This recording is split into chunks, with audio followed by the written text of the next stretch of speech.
My dear students, आज के video में हम लोग देखेंगे एनसीईआरटी क्लास 12 का प्रोबेबिलिटी एक्सरसाइज का 13.5 एक्सरसाइज को कंप्लीट करने के लिए किन किन कंसेप्ट की ज़रूरत है। इस एक्सरसाइज को कंप्लीट करने के लिए दो कंसेप्ट की ज़रूरत है।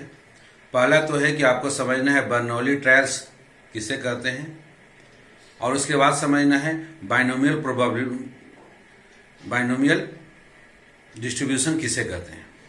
ये दो कंसेप्ट यदि आप समझ जाते हैं तो 13.5 के सारे प्रॉब्लम को आप बना सकते हैं। ओके, तो सबसे पहले आइए कि जो ट्रायल्स है हमारे वो बर्नौली ट्रायल्स कब कहे जाएंगे। उसके लिए चार कंडीशंस है, उन कंडीशंस को देखा जाए। तो 13.5 को कंप्लीट करने के लिए पहले हम लोग बर्नौली ट्रायल्स को देखते हैं। Trials of a random experiment, किसी भी रैंडम एक्सपेरिमेंट के ट्रायल्स को, प्रयास को जो भी है, are called Bernoulli trials if they satisfy the following conditions. ये चार कंडीशंस को यदि सेटिस्फाई करेंगे। Condition number 1, there should be a finite number of trials. जो आप प्रयास कर रहे हैं, जो ट्रायल्स हो रहा है, वो उसकी संख्या फाइनाइट होनी चाहिए कि आप 100 ट्रायल किए, 200 ट्रायल किए। जैसे एक बुक है जिसमें 1000 पन्ने हैं और किसी पन्ने में कोई मिस्टेक है, तो आपको नंबर ऑफ मिस्टेक्स पता लगाना है कि 10 पेज में कितने मिस्टेक होंगे, 20 पेज में, इस तरह का। तो नंबर ऑफ जो ट्रायल्स हैं तो उसे फाइनाइट नंबर ऑफ ट्रायल्स होने चाहिए। नंबर ऑफ पेजेस उस बुक में क्या है, फाइनाइट है, एक उदाहरण के तौर पर। दूसरा, the trials should be independent. Trials में जैसे जो एरर आने का है वो इंडिपेंडेंट होना चाहिए। जो थर्ड पेज में एरर है वो सेकंड पेज पर डिपेंड नहीं करना चाहिए कि सेकंड पेज में क्या एरर है उस पर डिपेंड कर रहा हो थर्ड पेज का एरर, उस पर डिपेंड नहीं होना चाहिए। मतलब जो ट्रायल्स है वो इंडिपेंडेंट होने चाहिए। तीसरा शर्त है, each trial has exactly 2 outcomes. हर एक ट्रायल में केवल 2 ही आउटकम्स होना चाहिए। या तो आपको सक्सेस मिले, सक्सेस को हम लोग P से डिनोट करते हैं, या फेल्योर, आपको असफलता मिले Q। सफलता को P से हम लोग डिनोट कर रहे हैं और असफलता को हम लोग Q से डिनोट कर रहे हैं। चौथा और आखिरी कंडीशन है, द प्रोबेबिलिटी ऑफ सक्सेस या failure remains the same in each trial. हर एक ट्रायल में, हर एक प्रयास में जो सक्सेस आने का प्रोबेबिलिटी है वो समान रहे, या फेल होने का जो प्रोबेबिलिटी है वो समान होना चाहिए। हर ट्रायल में जो सक्सेस आने का या फेल आने का प्रोबेबिलिटी है वो चेंज नहीं होना चाहिए, वो कांस्टेंट रहना चाहिए। तो यदि ये चार कंडीशंस किसी भी रैंडम एक्सपेरिमेंट के ट्रायल्स फुलफिल करते हैं तो वैसे ट्रायल्स को हम लोग बोलते हैं बर्नौली ट्रायल्स। ये मैथमेटिशियन बर्नौली के द्वारा दिया गया है, इसलिए इस ट्रायल्स का नाम है बर्नौली ट्रायल्स। अब आइए, इसमें जो सबसे इंपॉर्टेंट है बाइनोमियल डिस्ट्रीब्यूशन, इसी पर पूरा एक्सरसाइज बेस्ड है। और binomial distribution with an Bernoulli. Binomial distribution के लिए आपको क्या करना है, एन बर्नौली ट्रायल्स। आपने एन ट्रायल्स लिए, एन बार आपने ट्रायल्स लिया। उन ट्रायल्स कैसा लिए, बर्नौली ट्रायल्स लिए। बर्नौली ट्रायल्स लेने का मतलब उनमें ये चारों शर्तें हैं। चारों शर्त कहने का मतलब कि फाइनाइट नंबर ऑफ ट्रायल्स है, trial should be independent, trial independent है, each trial has exactly 2 outcomes, either success or failure. The probability of success or failure remains the same in each trial. तो ऐसे n trials आपने लिया। और binomial distribution with n Bernoulli trials and probability of success in each trial. प्रत्येक प्रयास में जो probability of success है उसको हम लोग P से डिनोट करें, is denoted by P। A binomial distribution with n Bernoulli trials, एक बाइनोमियल डिस्ट्रीब्यूशन जिसमें कि आप n बर्नौली ट्रायल्स ले रहे हैं एंड प्रोबेबिलिटी ऑफ सक्सेस को P से रिप्रेजेंट कर रहे हैं। बाइनोमियल डिस्ट्रीब्यूशन को रिप्रेजेंट करना हो तो B फॉर बाइनोमियल, अब ब्रैकेट में n हो गया n Bernoulli trials and P हो गया प्रोबेबिलिटी ऑफ सक्सेस। ये एक रिप्रेजेंटेशन है बाइनोमियल डिस्ट्रीब्यूशन को रिप्रेजेंट करने का। इसमें n हो गया number of Bernoulli trials, finite number of जो ट्रायल्स है, और P है हर एक ट्रायल में जो प्रोबेबिलिटी ऑफ सक्सेस है। ये रिप्रेजेंटेशन करने का एक सिंबल है। The probability of r success. अब यदि आपको आर सफलता पाना हो तो उसको लिखने का तरीका है P x, जो ट्रायल्स है, रैंडम एक्सपेरिमेंट है, इज इक्वल टू आर सफलता को हम लोग लिखिए x is equal to r. The probability of r success P bracket में x is equal to r is denoted by, इसको शॉर्टकट में डिनोट करना है तो आप PR भी लिखते हैं। आर यहाँ पर नंबर ऑफ सक्सेस के, आर आप सफल होते हैं, आर टाइम्स आप सफल होते हैं। PR डिफाइंड है, इसको डिफाइंड करने का ये फॉर्मूला सबसे इंपॉर्टेंट है, इसी पर पूरा चैप्टर है। P x equal to r, इसको शॉर्टकट रिप्रेजेंट करना है तो PR is equal to n जो बर्नौली ट्रायल्स है एन सी आर, उसमें से आर को आपने सेलेक्ट किया है, इंटू पी जो प्रोबेबिलिटी ऑफ सक्सेस है उसके ऊपर में आर जो आर सफलता पाना है, into q to the power n minus r, इसका डिफरेंस एन माइनस आर। यहाँ पर आर के जगह पर अगर 0 सक्सेस लेते हैं तो आर के जगह 0 पुट करेंगे, 1 सक्सेस लेना है तो आर के जगह 1 2 इस तरह से एन सक्सेस लेना है तो एन ये सब पुट करेंगे। और यहाँ शर्त है कि probability of success and probability of failure in each trial, हर एक ट्रायल में दोनों का सम हमेशा 1 होना ही चाहिए। यहाँ जो पीआर है, पीआर इज कॉल्ड, पीआर को आप probability function of A binomial distribution, binomial distribution का प्रोबेबिलिटी फंक्शन भी कह सकते हैं। अब इसका अगर बाइनोमियल डिस्ट्रीब्यूशन का टेबल बनाना हो तो एक्स जो हमारा रैंडम वेरिएबल है, रैंडम वेरिएबल का क्या क्या पॉसिबिलिटी है, रैंडम वेरिएबल का जो पॉसिबिलिटी है या तो एक्स का वैल्यू 0 हो सकता है, 1 हो सकता है, 2 हो सकता है, या आर हो सकता है, या एन हो सकता है। तो 0 सक्सेस आने का प्रोबेबिलिटी क्या हो जाएगा, एन सी 0 इंटू पी का पावर 0, इसलिए उसका वैल्यू 1 को मल्टीप्लाई करने से मल्टीप्लीकेटिव आइडेंटिटी है, नहीं लिखा गया, into q to the power n minus 0, तो q to the power n. 1 success आने का एन सी 1, यहाँ जो नीचे वाला 1 है वही पी का पावर में होगा, पी का पावर 1 इंटू क्यू का पावर जो असफलता का है, फेल्योर का प्रोबेबिलिटी है, उसका पावर इन दोनों का डिफरेंस एन माइनस 1। 2 सक्सेस आने का एन सी 2 इंटू सक्सेस का प्रोबेबिलिटी, सक्सेस का जो प्रोबेबिलिटी है पी का पावर, ये जो नीचे वाला 2 है उसी को पावर में लिखेंगे 2 इंटू फेल्योर का जो प्रोबेबिलिटी है क्यू का पावर इन दोनों का डिफरेंस एन माइनस 2। उसी तरह से आर सक्सेस पाने का n C r into p का पावर, ये आर सक्सेस का तो पी का पावर आर इंटू असफलता का जो प्रोबेबिलिटी है क्यू का power n minus r and so on. इसी तरह से अब यदि एन सक्सेस कर लेना है तो n C n into p to the power n, इस हम लोग टेबल को बोलते हैं, ये सिस्टम ऑफ जो नंबर्स है इसी को हम लोग बोलते हैं बाइनोमियल डिस्ट्रीब्यूशन। तो बाइनोमियल इस चैप्टर में बस 2 ही कंसेप्ट है, बर्नौली ट्रायल्स और दूसरा बाइनोमियल डिस्ट्रीब्यूशन का फॉर्मूला। बर्नौली ट्रायल्स के लिए क्या है, नंबर ऑफ ट्रायल्स हमारे फाइनाइट होने चाहिए, ट्रायल्स इंडिपेंडेंट होने चाहिए, कोई किसी पर डिपेंड नहीं होना चाहिए, और हर एक ट्रायल्स का 2 ही आउटकम्स होना चाहिए, या तो प्रोबेबिलिटी ऑफ सक्सेस पी या फेल्योर, और पी और क्यू का वैल्यू हर एक ट्रायल में सेम रहना चाहिए। तो वैसे ट्रायल्स को हम लोग बर्नौली ट्रायल्स बोलते हैं, और उसमें आर सफलता पाने का फॉर्मूला है एन सी आर इंटू सफलता का जो भी प्रोबेबिलिटी उसका पावर, आर सफलता है तो आर इंटू असफलता का पावर में एन माइनस आर, बस इतना ही फॉर्मूला है। अब आइए बच्चों, इसी पर हम लोग कुछ क्वेश्चंस को बनाते हैं। 2018 जैक बोर्ड में कंपार्टमेंटल में क्वेश्चन नंबर 28 में पूछा गया। क्वेश्चन नंबर 28 बोलने का मतलब है कि ये 6 मार्क्स का क्वेश्चन पूछा गया है 2018 कंपार्टमेंटल में। ये 3 पार्ट में क्वेश्चन पूछा गया है। क्वेश्चन क्या था कि given 10 coins are toss simultaneously, 10 coin है, 10 कॉइन को एक साथ टॉस किया गया, अर्थात बर्नौली जो ट्रायल्स है वो नंबर ऑफ ट्रायल्स एन क्या हो गया, एन इक्वल टू 10। और हर एक ट्रायल में या तो हेड आ रहा है या हेड आ रहा है या फेल आ रहा है। यहाँ हेड आना ही आपका सफलता है, इसलिए हर एक ट्रायल में प्रोबेबिलिटी ऑफ सक्सेस और प्रोबेबिलिटी ऑफ फेल्योर क्या है, उसका वैल्यू कांस्टेंट रह रहा है। सो यहाँ पी क्या है, पी रिप्रेजेंट कर रहा है सफलता को, प्रोबेबिलिटी ऑफ गेटिंग हेड, यदि आपको हेड आ गया तो वही आपका सक्सेस हो गया। Probability of getting head if a single coin is toss, यदि एक सिंगल कॉइन को टॉस किया है हर एक ट्रायल में, single coin is tossed once, तो हेड आने का प्रोबेबिलिटी 1/2, फेल्योर क्यू आने का प्रोबेबिलिटी 1 माइनस पी, क्योंकि दोनों का सम 1 फिक्स्ड है, तो 1 माइनस 1/2, ये भी आ गया वैल्यू 1/2। अब पहला क्वेश्चन है कि what is the probability of exactly 3 head, कि 3 हेड आए इसकी क्या प्रोबेबिलिटी होगी, अर्थात पी एक्स इक्वल टू 3 का फॉर्मूला लगाएंगे, अर्थात एन सी आर इंटू सफलता पी का पावर आर इंटू क्यू का power n minus r, n के जगह 10 है तो 10c3 इंटू पी का वैल्यू 1/2 का पावर 3 इंटू फिर अगेन क्यू का वैल्यू भी 1/2 है तो 1/2 का पावर 10 माइनस 3, ये 7 और ये 3 दोनों मल्टीप्लाई होगा 1/2 का पावर 10, ये 10c3, 10c3 का फॉर्मूला लगाइए factorial 10 divided by factorial 3 into 10 minus 3 7 का फैक्टोरियल, और 1/2 का पावर 10 को सॉल्व कीजिए तो 1024 वैल्यू होता है। फैक्टोरियल 10 को सॉल्व किया 10 इंटू 9 इंटू 8 इंटू फैक्टोरियल 7, और नीचे फैक्टोरियल 7 से कैंसिल कर दिए, फैक्टोरियल 3 का वैल्यू हो गया 6 इंटू 1024, अब 10 into 9 into 8 divided by 6 into 1024।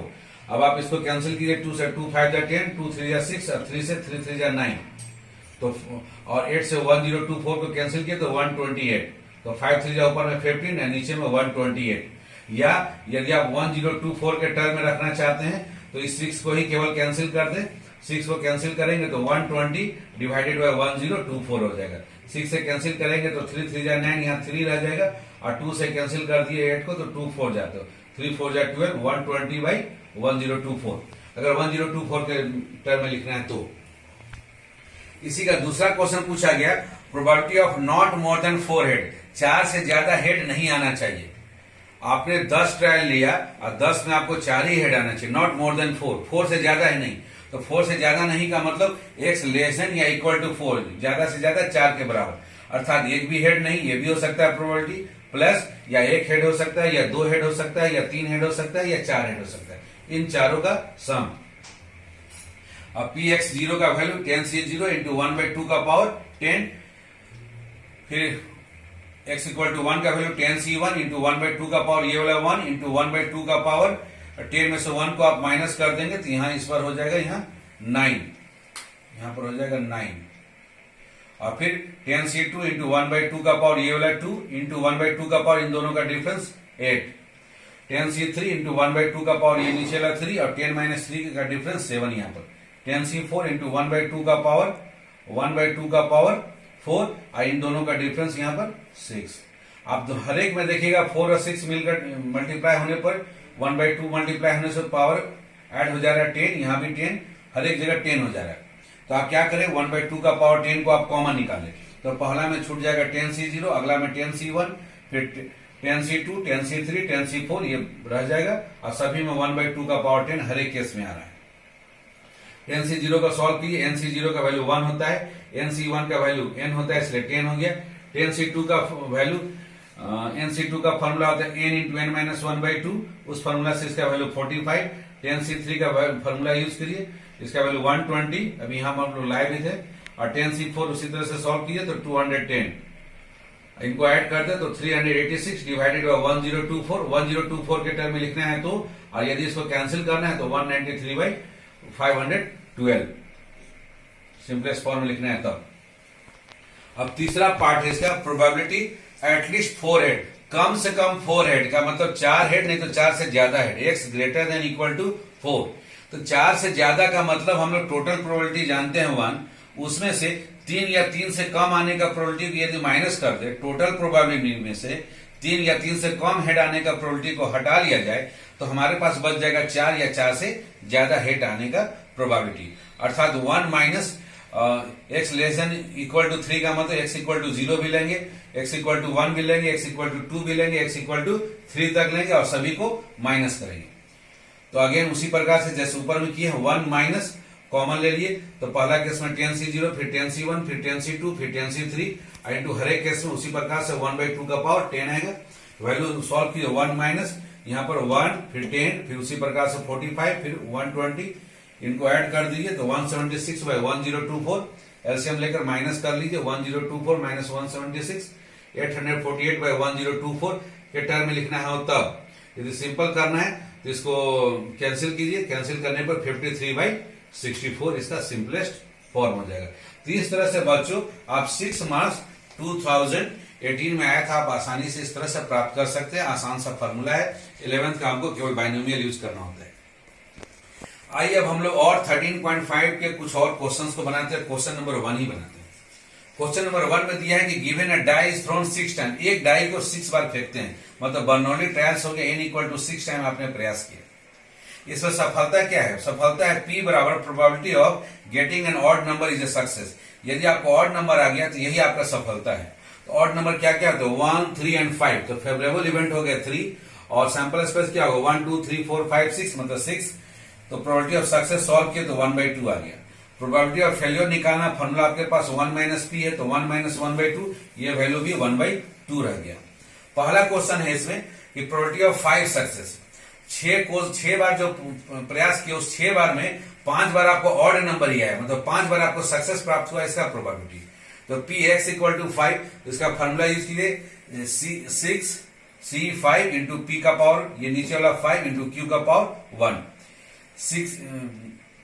6 C5 का वैल्यू 6 इंटू P का वैल्यू 1/2 का पावर 5 इंटू 1/2 का पावर 1, ये दोनों मल्टीप्लाई हो गया तो 1/2 का पावर 6 और 1/2 का पावर 6 होता है 64, और ऊपर में आ गया 6। इसको सॉल्व कर दिए तो 3/32 हो गया। दूसरा इसी में है, दूसरा पार्ट है प्रोबेबिलिटी ऑफ एटलीस्ट 5 सक्सेस, कम से कम आपको 5 सक्सेस मिलना ही चाहिए, अर्थात probability of x greater than equal to 5 या 5 से ज्यादा सक्सेस। 5 या 5 से ज्यादा सक्सेस का मतलब 5 या 5 से ज्यादा आपका 6 ही है तो 6 सक्सेस, ये दोनों का सम।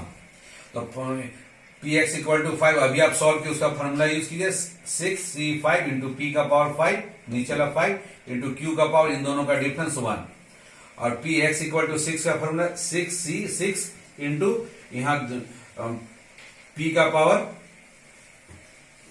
पावर यहां पर हो जाएगा px इक्वल टू 6, मतलब 6 बार आप सफल हुए हैं तो 6c6 इंटू सक्सेस का जो प्रोबेबिलिटी है p का पावर, ये नीचे वाला जो नंबर है 6 इंटू क्यू का पावर 0, तो उसको नहीं लिखा गया। अब इन दोनों में आप देखिएगा कि p का वैल्यू भी 1/2 है, q का वैल्यू भी 1/2 है, तो 1/2 का पावर इन दोनों का सम हो जा रहा है 6, तो 1/2 का पावर 6 कॉमन निकालिए, 6 की 5 को सॉल्व किया तो 6 और c6 दोनों वैल्यू सेम रहता है, n तो उसका वैल्यू 1 होता है, तो दोनों को ऐड कर दिए 7 डिवाइडेड बाई 64 इसका आंसर हो जाएगा। तीसरा और आखिरी पार्ट है इसी क्वेश्चन का कि प्रोबेबिलिटी ऑफ एटमोस्ट 5 सक्सेस, ज्यादा से ज्यादा 5 सक्सेस, मतलब x less than equal to 5, मतलब 5 तक सक्सेस आपको मिलना चाहिए। तो 5 तक सक्सेस मिलना चाहिए तो इसको निकालिएगा, इसका मतलब कि x इक्वल टू 0 एक भी सक्सेस नहीं, प्लस x इक्वल टू 1 एक success, plus x equal to 2 success, plus x equal to 3 success, plus x equal to 4 success, plus x equal to 5 success, उसका कैलकुलेशन ज्यादा हो जाएगा। तो इसमें हम लोग थोड़ा सा ब्रेन इस्तेमाल करें, टोटल प्रोबेबिलिटी 1 माइनस उसमें से, क्योंकि 5 सक्सेस तक आपको चाहिए एटमोस्ट 5 सक्सेस, तो हम लोग 5 से जो ज्यादा सक्सेस, बस एक ही बच रहा है 6 सक्सेस आने का, तो 6 सक्सेस आने का पॉसिबिलिटी को टोटल में से हटा लेंगे, टोटल प्रोबेबिलिटी 1 में से, तो बच जाएगा 5 या 5 से कम, मैक्सिमम 5 सक्सेस आने का प्रोबेबिलिटी। तो 1 minus p x equal to 6, तो 1 माइनस 6 c6 इंटू 1 माइनस आपको 6 सक्सेस का प्रोबेबिलिटी 6 c6 इंटू पी का पावर 6, अब p का वैल्यू है 1/2 का पावर 6, इसको सॉल्व किए तो 1/64, एलसीएम ले लिए 64 माइनस 1 63/64, ये आपका आंसर हो जाएगा बच्चों। ओके बच्चों, आइए अब हम लोग सेम एक्सरसाइज 13.5 का क्वेश्चन नंबर 2 बनाते हैं। क्वेश्चन नंबर 2 में दिया गया है given a pair of dice, मतलब एक साथ 2 गो डाइस को आप फेंक रहे हैं, इज थ्रोन 4 टाइम्स, और यह इस काम को आप 4 बार कर रहे हैं, 2 डाइस को आप 4 बार फेंक रहे हैं, मतलब 4 बार आप प्रयास कर रहे हैं। बर्नौली ट्रायल्स, यहाँ नंबर ऑफ ट्रायल्स हो गया n इक्वल टू 4। यहाँ सफलता किसको बोला गया है, तो probability of getting and doublet आने को ही यहाँ पर सफलता बोला गया। Probability of getting and doublet is considered as a success, इसी को सक्सेस कंसिडर किया गया। तो डबलेट क्या होता है, जब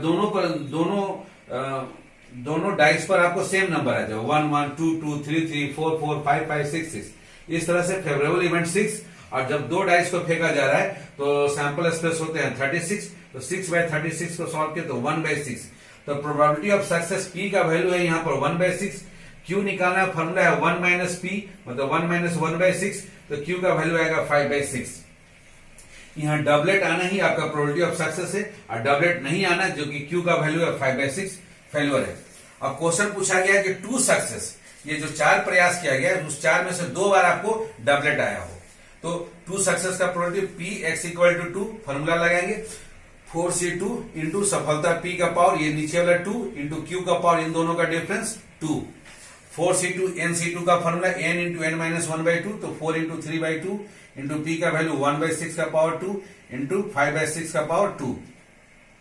अब इसको सॉल्व किया, 2 से इसको 2 जा कैंसिल किया तो 2 3 जा हो गया 6 इंटू 5 का स्क्वायर हो गया 25, और नीचे हो गया हमारा 6, हमारा कितने बार 6 4 टाइम्स मल्टीप्लाई, एक 6 को छोड़ दिए ताकि 6 को कैंसिल करें, इंटू 6 का पावर 3, तो 25, और 6 को 3 टाइम्स मल्टीप्लाई करेंगे तो 216, यही हमारा आंसर हो जाएगा, दो सफलता आने का प्रोबेबिलिटी।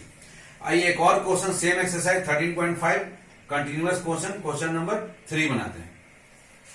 इसमें दिया है कि given 5% defective items in a large bulk of items, बहुत से बल्क ऑफ ढेर सारे आइटम्स हैं और उसमें से 5% डिफेक्टिव है। सफलता किस में है, तो P है probability of a defective item. यदि आपने एक डिफेक्टिव आइटम चूज कर लिया वही आपकी सफलता है इसमें। तो probability of getting defective item का प्रोबेबिलिटी क्या होगा 5%, मतलब आउट ऑफ 100 उसमें से 5 डिफेक्टिव है, तो 5/100 इसको सॉल्व किया 1/20 हो गया P। तो प्रोबेबिलिटी ऑफ फेलियर Q का वैल्यू हो गया 1 - P, 1 - 1/20, 20 - 1 हो गया 19/20, ये वैल्यू हो गया प्रोबेबिलिटी ऑफ फेलियर। अब क्वेश्चन क्या पूछा गया है, क्वेश्चन पूछा गया है probability of not more than 1 defective item, कि आपने सैंपल ऑफ और ये जो आपका डिफेक्टिव आइटम जो दिया हुआ 5%, इसको कितने के सैंपल पर चेक किया गया, तो 10 आइटम का सैंपल रखा हुआ उस पर आपको चेक करना है, मतलब बर्नौली ट्रायल से आपके पास 10, तो उस 10 में से आप जो उठा रहे हैं आइटम उसके बारे में निकालना है प्रोबेबिलिटी कि not more than 1 defective item, एक से ज्यादा डिफेक्टिव आइटम आप 10 का सैंपल रखा है उसमें से एक उठाएं और वो आपका not more than 1 defective item, उसमें से एक से ज्यादा डिफेक्टिव आइटम ना निकले, अर्थात सफलता आपको x less than equal to 1, अर्थात x इक्वल टू 0 और x इक्वल टू 1, या तो एक भी डिफेक्टिव आइटम आपके द्वारा ना निकले, 10 बार प्रयास करें और 10 बार में एक भी बार आपको डिफेक्टिव ना मिले, हर बार अच्छा ही मिले, या एक बार ज्यादा से ज्यादा एक बार डिफेक्टिव मिले, नॉट मोर देन 1 से ज्यादा डिफेक्टिव ना मिले। अब x इक्वल टू 0 का प्रोबेबिलिटी 10C0 इंटू P का पावर 0 और Q का पावर, इन दोनों का डिफरेंस 10, फिर 10C1 इंटू P का पावर नीचे वाला 1 इंटू Q का पावर, इन दोनों का डिफरेंस 9 हो जाएगा। वैल्यू रखे 10C0 का वैल्यू 1 और Q का वैल्यू है 19/20 का पावर 10 प्लस 10C1, NC1 का वैल्यू n होता है इसलिए 10 इंटू P का वैल्यू 1/20 इंटू Q का वैल्यू 19/20 का पावर 9, दोनों जगह पर 19/20 का पावर 9 कॉमन, इसलिए कॉमन निकाले 19/20 का पावर 9, तो पहला में बच गया 19/20 अब प्लस दूसरा में बच गया 10/20, 20 एलसीएम ले ले, 19 प्लस 10 हो गया 29/20 इंटू 19/20 का पावर 9, तो यही हो गया आपका probability not more than 1 defective item, एक से ज्यादा डिफेक्टिव आइटम नहीं आने का प्रोबेबिलिटी। आइए हम लोग एक और प्रॉब्लम एक्सरसाइज 13.5 का और बनाते हैं। आइए 13.5 का क्वेश्चन नंबर हम लोग 5 बनाते हैं। क्वेश्चन नंबर 5 में प्रोबेबिलिटी ऑफ सक्सेस P क्या है, the probability that a bulb produce by a factory will fuse after 150 days of fuse. Probability of success है कि एक फैक्ट्री के द्वारा जो बल्ब बन रहा है वो 150 दिन के बाद फ्यूज होगा। अगर बल्ब 150 दिन के बाद फ्यूज होगा तो इस बात की जो प्रोबेबिलिटी है, प्रायिकता है, उसी को हम लोग मान रहे हैं प्रोबेबिलिटी ऑफ सक्सेस, और इसका वैल्यू दिया हुआ 0.05। The probability of a bulb produced by a factory, एक फैक्ट्री के द्वारा जो बल्ब प्रोड्यूस हो रहा है विल फ्यूज, वो फ्यूज कर जाएगा आफ्टर 150 डेज ऑफ फ्यूज, 150 दिन यूज करने के बाद फ्यूज होगा, इसको सफलता मानते हैं 0.05। तो probability of failure formula same, Q बराबर 1 - P, मतलब 1 - 0.5, वैल्यू आ जाएगा 0.95 प्रोबेबिलिटी ऑफ फेलियर। अब नंबर ऑफ सच बल्ब, ऐसे कितने बल्ब पर ट्रायल लिए गए, तो 5 बल्ब पर आपको ट्रायल लिया गया, बर्नौली ट्रायल्स हो गए 5। पहला क्वेश्चन पूछ रहा है कि P none will fuse after 150 days of use. आपने प्रयास किया, ये 5 बार जो प्रयास किया उसमें से एक भी बल्ब फ्यूज ना हो। 5 बार जो आपने प्रयास लिया, 5 जो आपने बल्ब खरीदा या 5 बल्ब जो आप इस्तेमाल करें, उसमें से एक भी बल्ब 150 दिन के बाद भी फ्यूज ना हो, अर्थात probability of x equal to 0, एक भी सफलता ना मिले।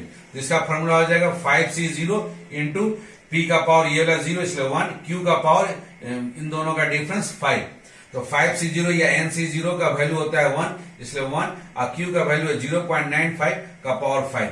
तो यही हो गया पहला का आपका आंसर, कि मतलब 150 दिन के बाद भी एक भी बल्ब फ्यूज ना हो, इस बात की प्रोबेबिलिटी आप देखिए 0.95 का पावर 5 मल्टीप्लाई कीजिए, वो आपका आंसर आएगा। दूसरा क्वेश्चन है कि probability not more than 1 will fuse after 150 days of fuse. ये जो 5 बल्ब आपने लिया और प्रयास किया, उसमें से एक से ज्यादा बल्ब नहीं, नॉट मोर देन 1, ज्यादा से ज्यादा एक बल्ब ही फ्यूज होना चाहिए, उससे ज्यादा नहीं। Not more than 1 will fuse after 150 days of fuse. 150 दिन इस्तेमाल करने के बावजूद एक से ज्यादा बल्ब फ्यूज नहीं होना चाहिए, अर्थात x का वैल्यू प्रोबेबिलिटी ऑफ सक्सेस जो है x less than equal to 1, ज्यादा से ज्यादा 1, अर्थात probability of x equal to 0, एक भी ना फ्यूज हो इसमें, या प्लस या ज्यादा से ज्यादा एक बल्ब फ्यूज हो। अब दोनों का फॉर्मूला लगाइए 5C0 इंटू Q का पावर 5 और इसका 5c1 इंटू पी का पावर 1 इंटू क्यू का पावर 4। चूंकि 5c0 ये 1 होता है, क्यू का वैल्यू 0.95 का पावर 5 प्लस nc1 का वैल्यू n है, इसलिए ये हो गया 5 इंटू पी का वैल्यू 0.05 इंटू 0.95 का पावर 4। इन दोनों को मल्टीप्लाई किए तो 0.25, इन दोनों जगह पर 0.95 का पावर 4 कॉमन, इसलिए इसको बाहर कर लिए 0.95 का पावर 4। तो पहला में छूट गया 0.95 और दूसरा में प्लस 0.25, दोनों को ऐड कर दिए तो 1.20 इंटू 0.95 का पावर 4, अर्थात 1.2 इंटू 0.95 का पावर 4। यही हो गया हमारा answer. Probability not more than 1, एक से ज्यादा बल्ब फ्यूज नहीं होने चाहिए। Will fuse after 150 days of use, 150 दिन से ज्यादा भी इस्तेमाल करे तो एक से ज्यादा बल्ब फ्यूज नहीं होने चाहिए। इसकी प्रायिकता, इसकी probability 1.2 into 0.95 to the power 4। तीसरा पार्ट है probability more than 1 will fuse after 150 days of use. 150 दिन से ज्यादा यूज करने के बाद मोर देन 1, एक से ज्यादा बल्ब फ्यूज होने की प्रायिकता क्या होगी, अर्थात probability of success x greater than 1। x greater than 1 का मतलब एक से ज्यादा बल्ब का मतलब probability of x equal to 2 plus probability of x equal to 3 plus probability of x equal to 4 plus probability of x equal to 5।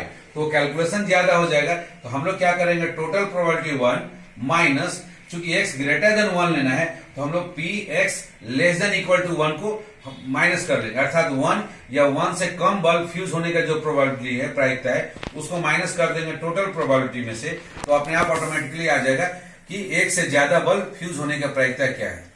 तो 1 minus x less than equal to 1 का मतलब px equal to 0 and px equal to 1 है, दोनों को हम लोग minus कर दिए।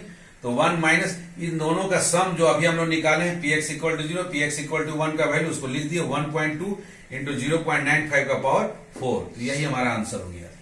चौथा और आखिरी पार्ट है probability at least 1 will fuse after 150 days of use. 150 दिन यूज करने के बाद एटलीस्ट कम से कम 1 विल फ्यूज, की कम से कम एक बल्ब तो जरूर ही फ्यूज हुआ हो, मतलब probability of x greater than equal to, यहां पर एटलीस्ट है, एटलीस्ट तो यहां पर इक्वलिटी आएगा। इससे पहले वाले में था मोर देन 1, एक से ज्यादा, इसलिए यहां पर इक्वलिटी नहीं था, लेकिन इसमें है कि एटलीस्ट 1 विल फ्यूज, कम से कम एक फ्यूज हुआ ही हो, अर्थात x इक्वल टू 1 सफलता हो या 1 से ज्यादा, 2, 3, 4, 5, तो उन सभी का सम निकालेंगे तो टाइम टेकिंग होगा, इसलिए इसको हम लोग क्या करेंगे, टोटल प्रोबेबिलिटी 1 और माइनस एक भी फ्यूज नहीं हुआ उसकी प्रोबेबिलिटी हम लोग माइनस कर देंगे। तो टोटल प्रोबेबिलिटी 1 माइनस एक भी बल्ब फ्यूज नहीं हुआ, इसकी प्रायिकता निकाल लेंगे तो एक या एक से ज्यादा बल्ब फ्यूज होने की प्रायिकता अपने आप आ जाएगा। तो 1 माइनस 5c0 इंटू क्यू का पावर 5, 5c0 का वैल्यू 1, इसलिए 1 माइनस 0.95 का पावर 5। ये हो गया आपका चौथा पार्ट का आंसर। अब आइए बच्चों, हम लोग क्वेश्चन नंबर 15 जो एमसीक्यू है उसको हम लोग बनाते हैं। इसमें हमारा क्यू दिया हुआ है, क्वेश्चन में क्यू दिया है कि probability that a student is not swimmer, कि एक स्टूडेंट है और वो स्विमर नहीं है, यहाँ नॉट स्विमर है, नॉट स्विमर मतलब कि असफलता है, वो उसको स्विमिंग नहीं आता है, स्टूडेंट को स्विमिंग नहीं आता है, इस बात की प्रायिकता दिया हुआ है 1/5। तो हम लोग p निकाल लेंगे, 1 माइनस क्यू कर लेंगे, तो 1 माइनस 1/5 यह आ गया 4/5। अब पूछा जा रहा है कि नंबर ऑफ स्टूडेंट्स, हम लोग 5 लिए, 5 स्टूडेंट पर ट्रायल लिए, अब उसमें पूछ रहा है कि 4 आर स्विमर, उस 5 में से 4 स्विमर होंगे, इस बात की प्रायिकता क्या है, मतलब हमको 4 सफलता चाहिए। फॉर्मूला हो जाएगा 5c4 इंटू सफलता का पावर ये वाला 4, p का पावर 4 इंटू असफलता का पावर, इन दोनों का डिफरेंस q का पावर 1। तो 5c4 इंटू p का वैल्यू है हमारे यहाँ पर 4/5 का पावर 4 इंटू असफलता q है 1/5 का पावर 1, और ये है आंसर हमारा ए नंबर आंसर। तो बच्चों आप देख रहे हैं कि कितना आसानी से केवल बर्नौली ट्रायल्स का डिफिनेशन है, उसको केवल आपने ध्यान से समझना है, और दूसरा उसका बाइनोमियल डिस्ट्रीब्यूशन का मात्र एक फार्मूला, जो कि क्लास 11th में ही जो बच्चे बाइनोमियल चैप्टर पढ़े बस उसी का फार्मूला है, और इन्हीं दोनों फार्मूले पर पूरा का पूरा 13.5 एक्सरसाइज बेस्ड है। और इससे हर एक तरह के बोर्ड एग्जाम में, सीबीएसई बोर्ड हो या जैक बोर्ड हो या फिर आपका कॉम्पिटिटिव एग्जाम हो, क्वेश्चन पूछे जाते हैं। आप 13.5 एक्सरसाइज को कंप्लीट करें। इसके बावजूद कोई डाउट्स हो तो मेरे कमेंट बॉक्स में लिखना ना भूलें। वीडियो पसंद आए लाइक करें, सब्सक्राइब करें और शेयर करें, और बेल आइकन दबाना ना भूलें, ताकि इसका सॉल्यूशन जब भी बने तो आपको नोटिफिकेशन तुरंत प्राप्त हो। ओके, थैंक यू बच्चों।